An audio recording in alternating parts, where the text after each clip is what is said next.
So as we enter chapter 9, so we started today in class, which like I'll have things like this each day as we get closer to the end, where that time that we have and the questions that we're doing on the board are pretty much going to be review in terms of getting us in the habit and practice of being ready for the exam coming up, which are the problems. This one should look somewhat familiar, and at least in concept, because we've talked about this a bit. So I'll just do this one here quick as another kind of refresher with, all right, it says inversely proportional. So we've had two types of equations when we're talking about proportionality. We had inversely proportional, which we said was like y equals k over x, and then directly proportional, which is y equals k times x. And k is some constant. No, sorry, there's the k. K is some constant in there. So it says if a cylinder in a steam engine has a pressure of 960 kilopascals when the volume is 1.4 cubic meters, find the constant of variation, which means first I got to figure out which of these I'm using, and then I got to find k. Because it says inversely proportional, this is inversely proportional. So in terms of that, but I don't have y and x, I have pressure equals inversely proportional to volume. So as I'm reading through this, P, pressure of a gas, is equal sign. Inversely proportional, that means it is equal to something over the volume. And the something is K. Plug in the numbers that they give us. The pressure was 960. K is unknown constant. The volume is 1.4. So if I do that, multiply both sides, K equals, I don't have that number off the top of my head. Somebody got their calculator up? Might be like 1544 or so.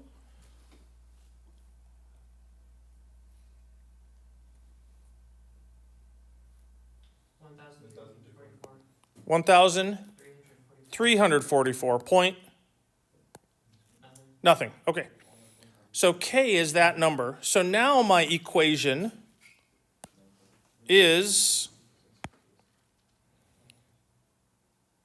P equals 1,344 over V. So that's the generalized equation for pressure to volume based on whatever this particular gas is. And every gas that's out there has a different gaseous substance, going to have a different constant of variation that goes in there. All right. But then it says, all right, so then find the pressure when the volume increases to 2.5. So pressure equals 1344 over 2.5. And then you would divide that to find what the pressure is. So again, in a problem like this, one, did you recognize that there are two types of proportionality problems? Did you pick the right one? Plug the numbers in correctly to find a constant of variation, and then use that in the general equation to find whatever the final answer is for whatever the new pressure is for the new volume going on. All right. If you manage to pick let's say, for example, you picked the wrong one, this one here, and then worked it out the whole way, you're still going to get a point. Because you recognize that it's one of these two, you just picked the wrong one. But then you worked it out appropriately and correctly, and you're still going to get a point recognizing, oh yeah, there was a variation. I didn't remember which one was which. All right? You were already thinking, and I saw some people like this, where they had both of these, they just picked the wrong one. All right? So, inversely proportional, there we go. We just did there. Oh, and then now, moving forward, I've got notation. We're going to move away as best we can from using y, and instead we're going to use function notation. So this, as we read this, if you're wondering how I read this, it's f of x is equal to x minus 3. So that's how I read it. this does not mean f times x. It's f of x. The function f, my variable x. My function g of the variable x. We've seen this in other problems that we've done on even in past exams. H of t was our height given time. So height function, when there was a given time going on, we found like when a ball hits the ground, when it shot up with a certain speed and a certain height, and when it hits the ground. All right? But now, what I want you to do, take a moment, using those, see if you can just intuitively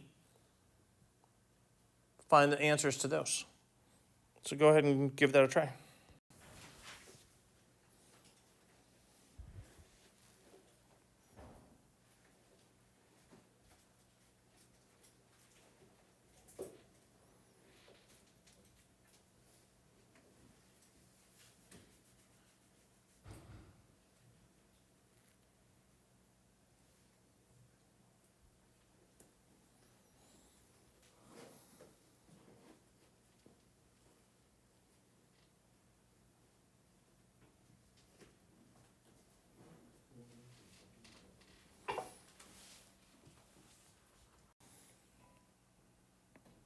How did you start?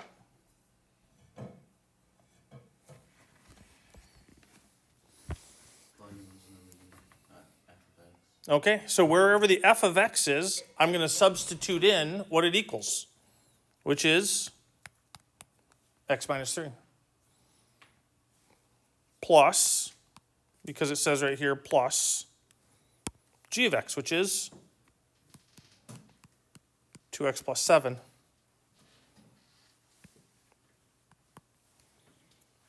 And then simplify, because we should be in the habit of doing that, even though a question might not say simplify. 3x plus 4. So f of x plus g of x is equal to 3x plus 4.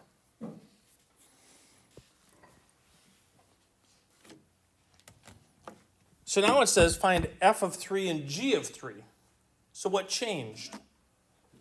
The x. So what do? I switch in, wherever the x was, I replace it with 3. So instead of f of x, I'm going to have 3 minus 3 plus 2, 3 plus 7. Now, I did 3 for both of the x's because they're both in terms of x.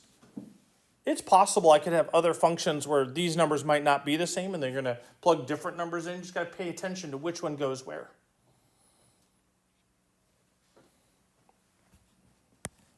So then this will equal, well, let's see, 3 minus 3, let's see, multiplication, let's do that first.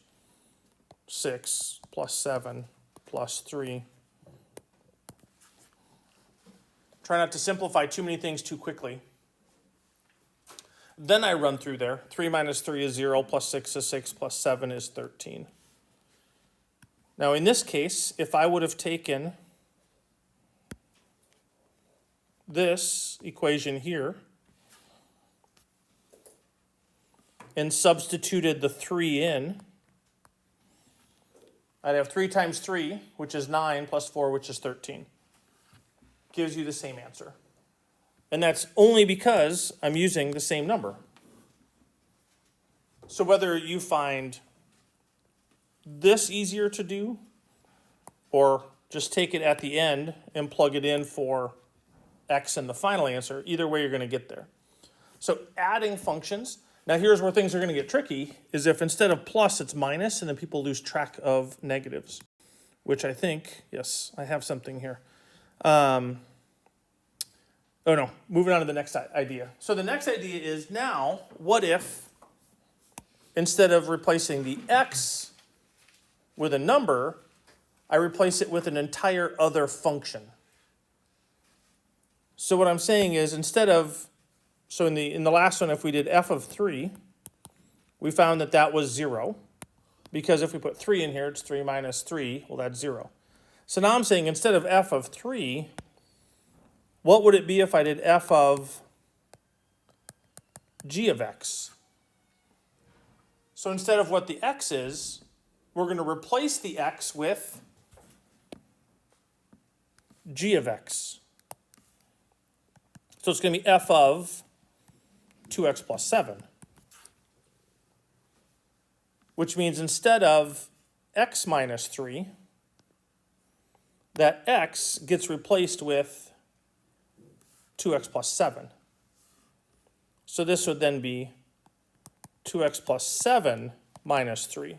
Again, because the f of x function was x minus 3, that x got replaced with the g of x function.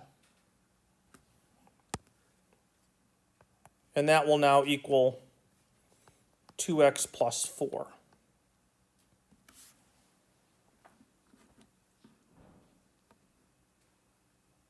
So again, just instead of replacing an x with a number, I'm replacing x with a function.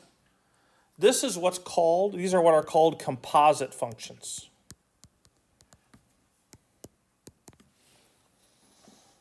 F sub x is sometimes abbreviated as function. For anybody that has ever had anything medically, right? dx is a diagnosis, things like that. So f sub x is function. It saves me from having to write the whole word function because I'm lazy. But mathematicians do this often. We abbreviate lots of things so we don't have to write out all the words. If life could just be a math equation, so much easier. So much easier. All right, so composite functions are when I'm combining them. Now, if I did it the other way around, what if I did, let's move this up here just a little bit. What if I did g of f of x? So then in the replacement spot, so in x of g of x, I'm going to replace it in with this, which is the whole f of x. So I'm going to have 2, but instead of x, I'm replacing it with f of x,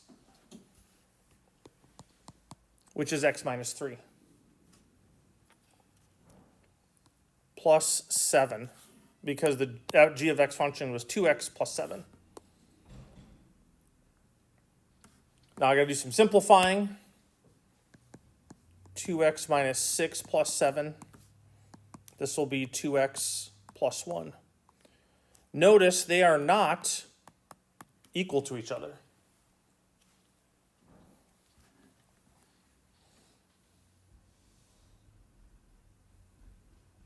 All right, so g of f of x, f of g of x. And we just showed, so we had f of g of x, we just showed was not equal to g of f of x. Will they be? Sometimes. Rarely, but sometimes. Oh, and I just did that on the previous slide. So in case I wrote things that you couldn't read, now you can read them. But we did the exact same thing. So f of g of x, g of f of x. So here's what I want you to take a moment to do. See if you can find f of g of x and then f of g of 2 with those given equations. So on your marks, get set, go. Give that a try.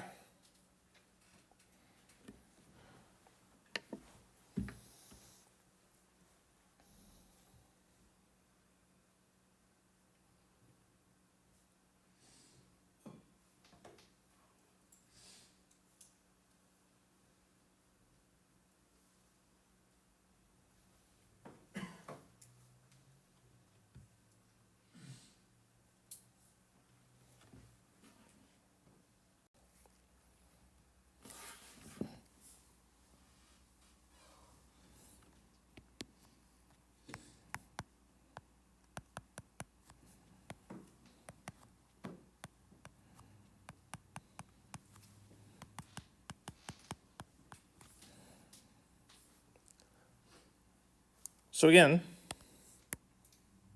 all right, checking your work to see if you got the same thing. Take the f of x, and there's my f of x function, which is 5x. But instead of the x, I write f times, or 5 times, g of x. And then g of x is x minus 2. Simplify it there.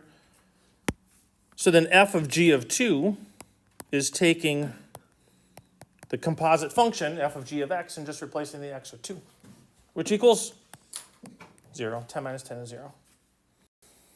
All right, same idea here. What's going on? Because, of course, we can't just simply write it as f of g of x. We create a new math symbol, this little O. It's an open dot, and it means composite function. So f of g of x is also written like this. F of g of x. G of f of x. F of h of x. H of f of x. All right? Take a moment, find these. And then I'll go around, I'll do some randomized calling out so you can give me answers as we go along. So go ahead and give that a try.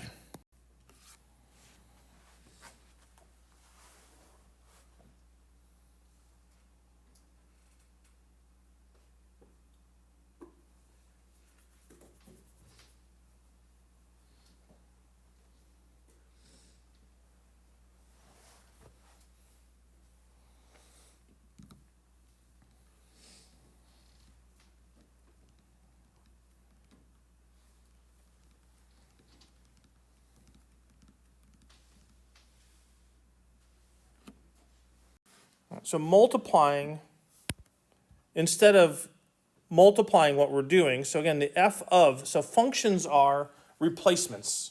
It's like input, output. It's not multiplying. So in the f function,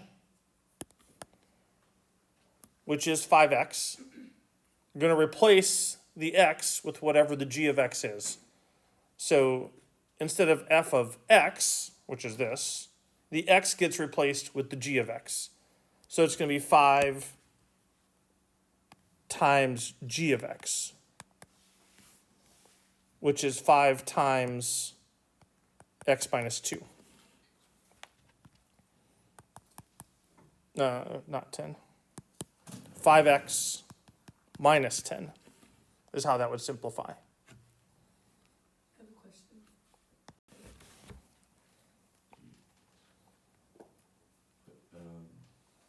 X minus 2. Okay, there's x minus 2. That's the g of x function. What am I going to do with that? Put 5x.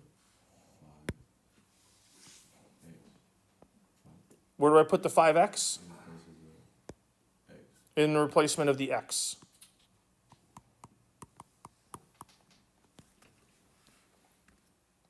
Yep.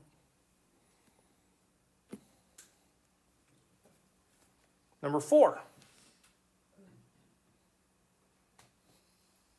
Hold on. The one of x, f of h. F of h of x, yes.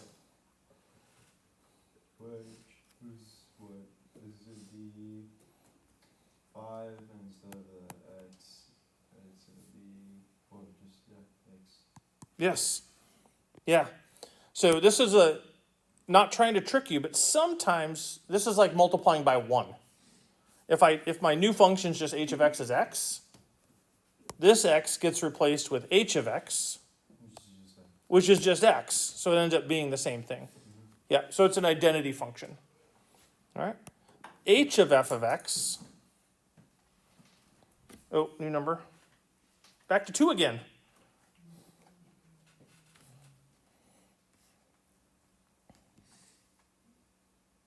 X times 5 times x. Okay, so my function is h of x. Ooh. H of, and what is the f of x function? It's 5x. So in the h function, I'm going to replace x with whatever's inside of here, which is 5x. So 5x replaces the x. It will equal 5x again. All right. So you can see that the identity with composite functions works both ways. The h of f of x is just f of x, and the f of h of x is still just f of x. All right. So then what you could do after that is then you could take some of those functions and then plug in a variable into them, or sorry, a value into them, which I'm not going to do right now. We've done that a couple times. So you could go back and take one of those other equations, right? So like h of f of x, if we remember that one, that's one we just did, was equal to 5x. So that'll be 5 times 5, which is 25. All right, so finding the composite function, then putting in the x value at the end, just substituting that in, and evaluating it for 5. All right, so other words that I would use to describe this would be evaluate. Well, evaluate each composite function. So again, if you're reading words, that's what that means. Evaluate the composite function. Find the composite, then put the number in for it. All right. So now it gets a little bit more complicated. So I'll do this one as we go through. But what we have here is now two different equations. We're going to be adding some fractions. We're actually going to be adding exponents. Then we're going to be adding square roots. But if I take f of g of x, that means I'm going to, and if it helps, rewrite it down like this. F of g of x. So that means I'm looking, my base function is my f of x function. So I'm going to have f of g of x. And I'm going to rewrite that as 3 times g of x minus 5. So that will be 3 times x plus 5 over 3 minus 5. Then I simplify. Here it's 3 over 1 times an entire thing divided by 3. Those will reduce. X plus 5 minus 5, x. Right.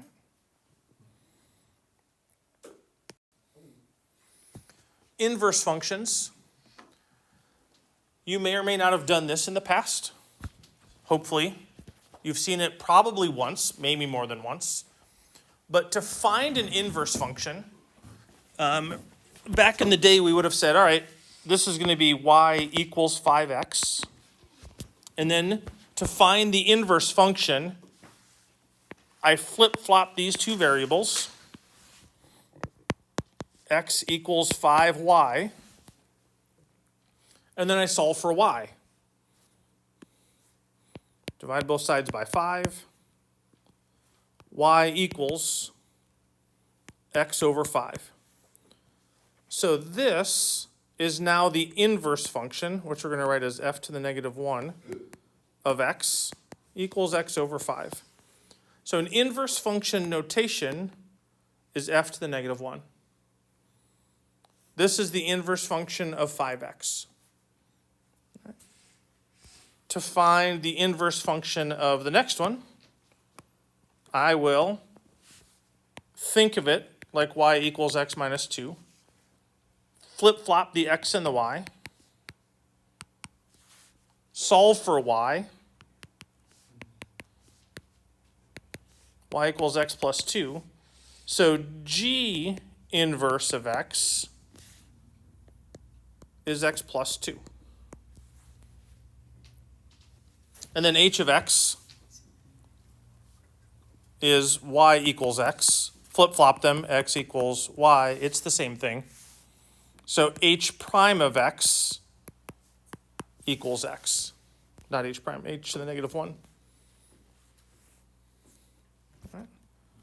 So again, finding the inverse is going back and rewriting it as y equals, switch the x and the y, and then solve for y.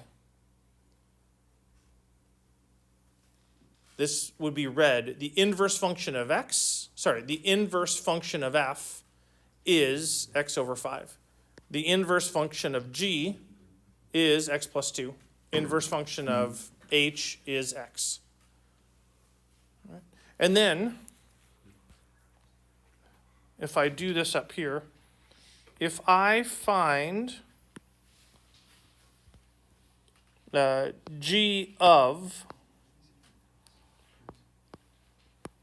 inverse g of x. If I do that, that's a g. So g of inverse function of x. So I'm going to take the g of x function, which is right here, and where the x is, I'm replacing it with the inverse function. So that x gets replaced with x plus 2, and then here it'll be minus 2 equals x. And this will become basically what we'd call a universal principle for inverse functions.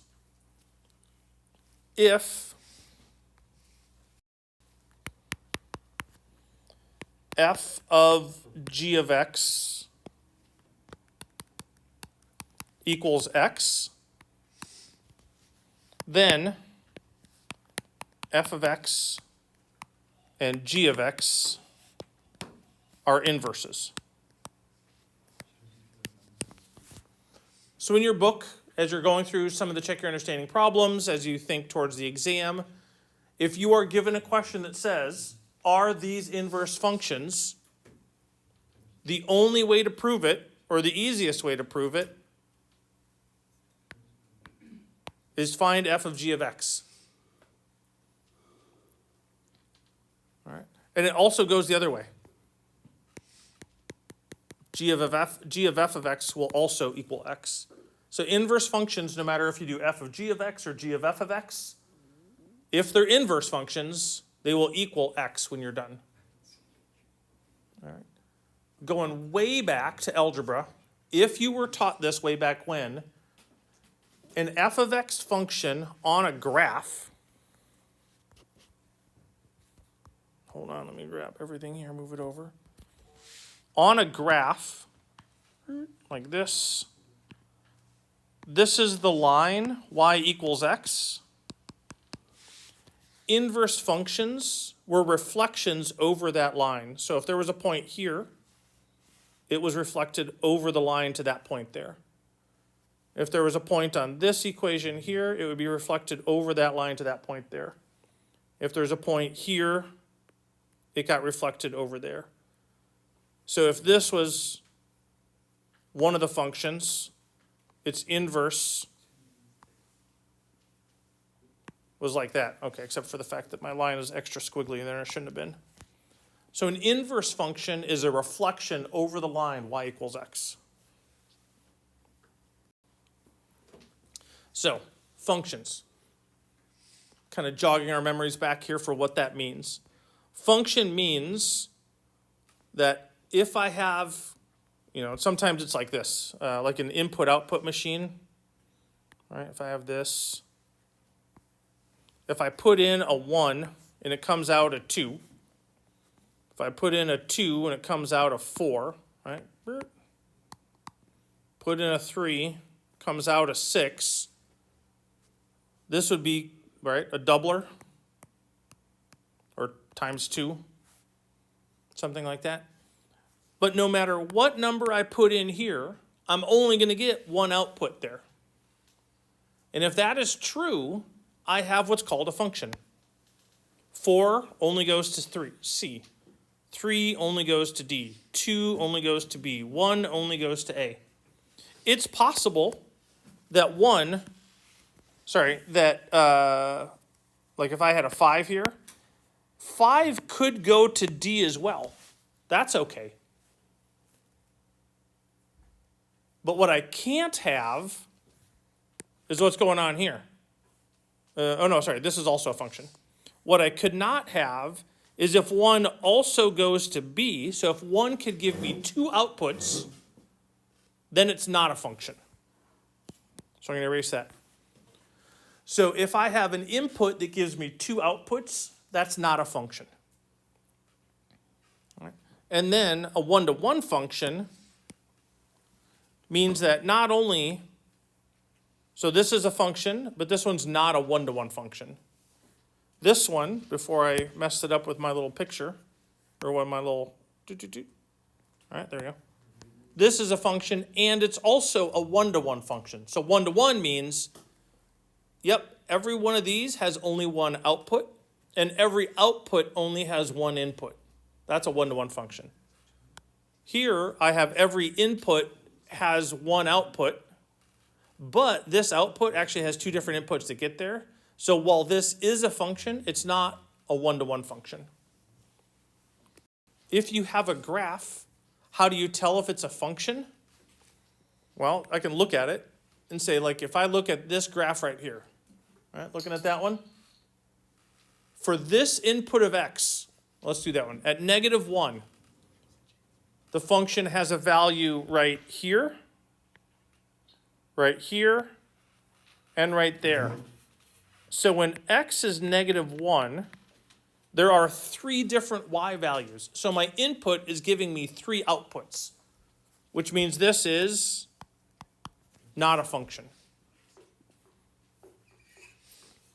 I look at this second one over here. Pick any value. I can go to the -1 again. I go up. How many times is it across the graph? Just once. And if I look anywhere along that, I'm only going to get one output. All right, if I take any line, so let's see if I can grab that line. No. No, I only want that one line. Come on now. Well, it won't let me do it. I'll just move the whole thing. So if I take a vertical line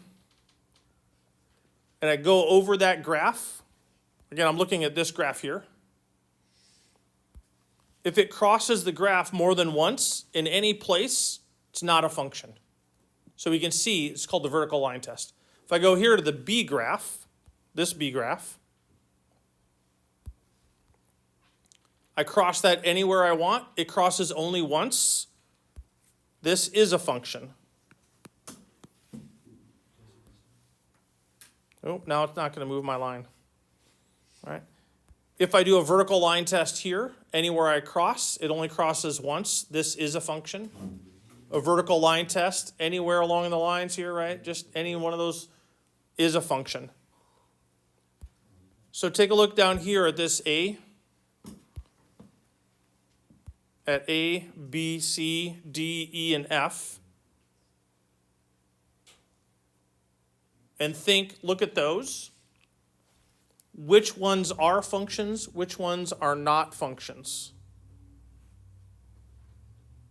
All right. So choose one that is not a function. No, actually, choose one that is a function. Which one is a function? D is a function. And how do you know? Vertical line test. At any place along this, if I draw a vertical line,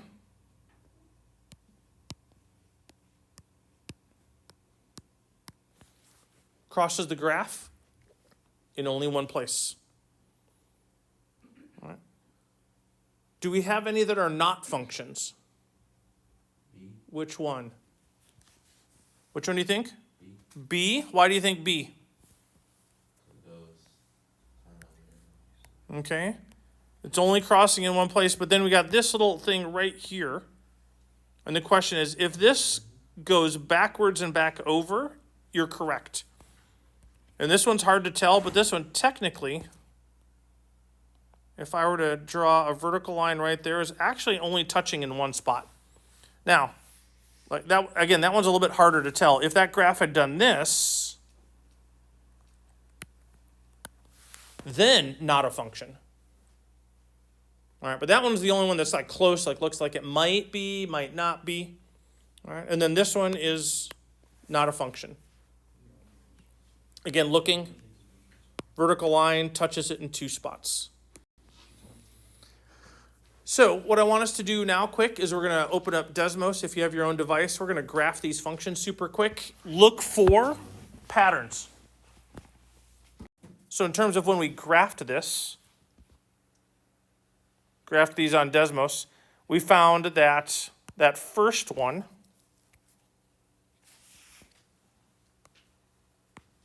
the f of x function looked like this.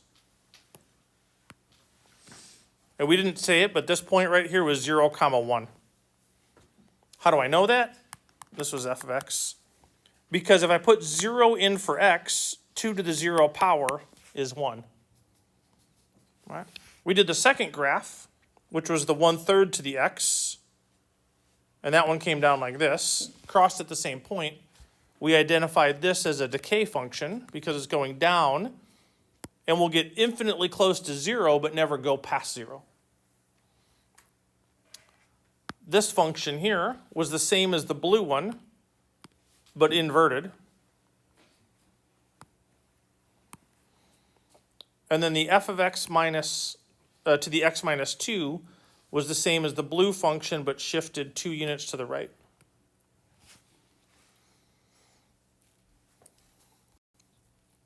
So what patterns and general rules did we see? When b is positive, it's going to be a growth function. Not positive, sorry. When b is greater than 1. When b is less than 1, but greater than 0, it's a decay function. When b is negative, it'll be inverted. It'll be underneath the x-axis. Why do we do that? Because eventually we're going to have to solve these things. And this is where, if you've not done it in the past, this is when we're going to do logarithms, which might be new for some of us. Might not be for others. But here's how it works. Now, first off, you might look at this and say, well, I know the answer because we've done these. You look at this and say, well, x is 3. Because 2 times 2 times 2, that's 8. But here's how it works. Are you ready? So if you've never done logarithms, this is logarithms. If you've done them and have never understood them, hopefully this simplifies it just a bit. Logarithms, spelled log-a-rhythm, they are nothing more than exponents. Y equals b to the x is the exact same thing as log base b of x equaling y. That's all a logarithm is. It's a different way of writing what's happening. So what we would do is I would take log of 9 to the x equals 27. Equals log of 27. One of the properties of logarithms is that the x can come down in front, just like in exponents we have properties. So it becomes x times log of 9 equals log of 27. Solving for x, I divide by log of 9. X equals log of 27 over log of 9. And if you do that in your computer, calculator, something, you will find out what that answer is. Don't do rounding, but it'll give it to you. All right? It's not 3 over 1 or something like that? Well, it's going to be, so the other way to do it would be to say, really 9 is the same as 3 squared, so it's 3 to the 2x equals 27. And then 3 to what power is 27? 3 to the 3rd power is 27. So this has to be a 3, which is going to be 1.5. So if you do this, it'll be 1.5 in your calculator if you don't let it do any rounding. All right, and then this is an example problem that we will start with when we get back together again. There we go. Until next time, those are the ones that you're working on independently, checking your answers in the back, knowing whether or not you actually know what you're doing.